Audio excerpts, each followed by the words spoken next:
Habría que analizar el contexto en el cual se hizo la presa Yuribia.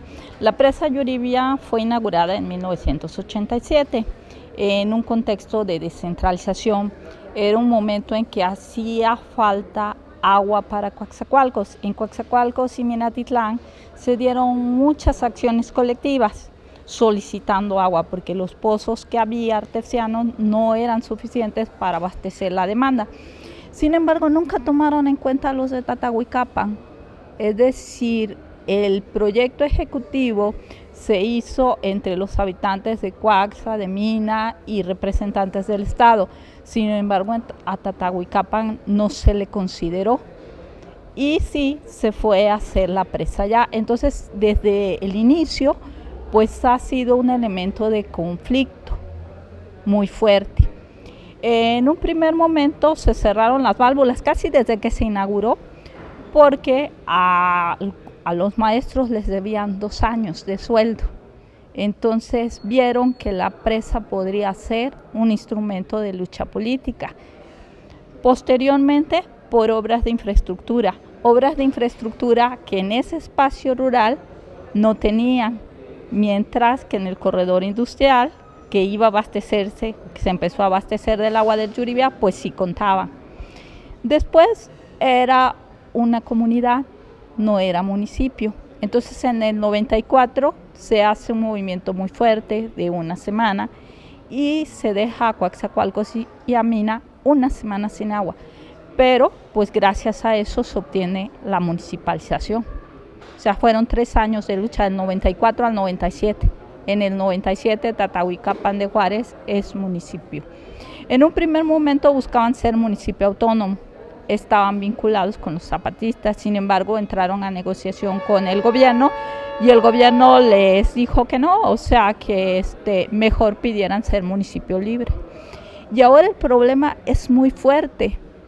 En Santa Marta se encuentran las 2 recargas de agua más importantes del sur de Veracruz. Se encuentra Platanillo, que surte de agua Uluta, Cayucan, Jaltipan, y se encuentra el Yuribia, que surte de agua Coatzacoalcos y Mina.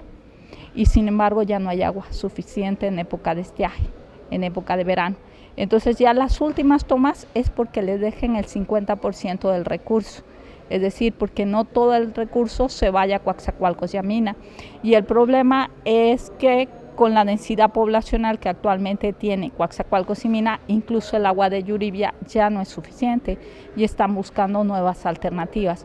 Entonces tenemos que la presa sí ha sido, como tú bien lo señalas, una especie de control político, pero al mismo tiempo ya hablamos de un problema muy grave, la falta de recursos.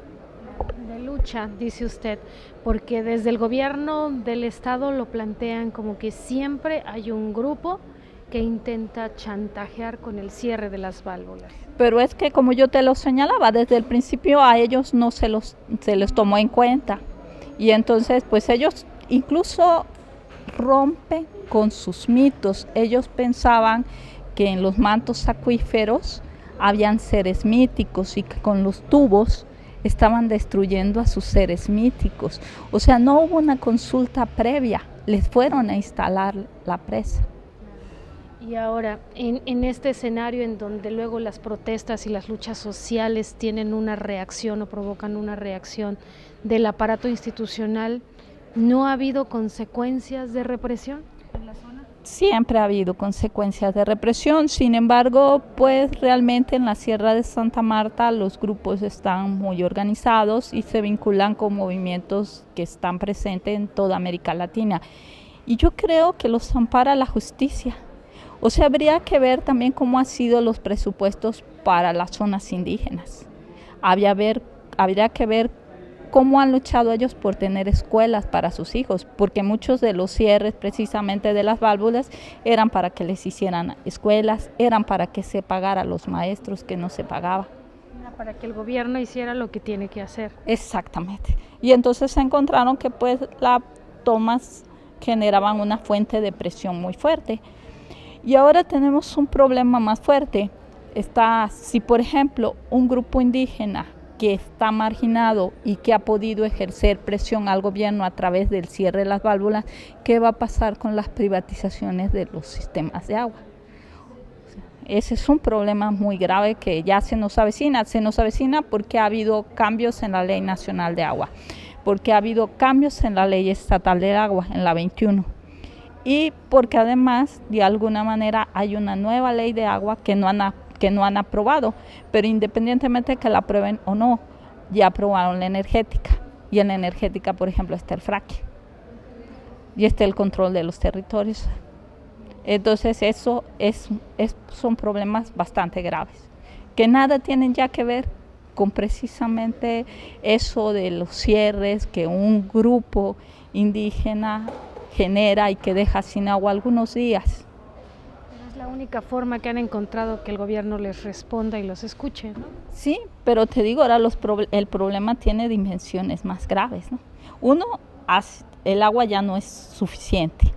Dos, está la cuestión de las privatizaciones.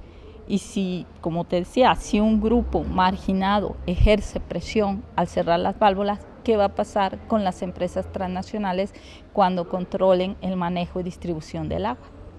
Habrá una respuesta legal y judicial, y entonces a lo mejor esos indígenas, es su legítimo derecho de exigir, puedan ser detenidos. Pues yo esperaría que esto no fuera así, ¿no? Yo esperaría que realmente pues la movilización social no se criminalice, y sobre todo en el caso de cuando se lucha por cuestiones muy justas.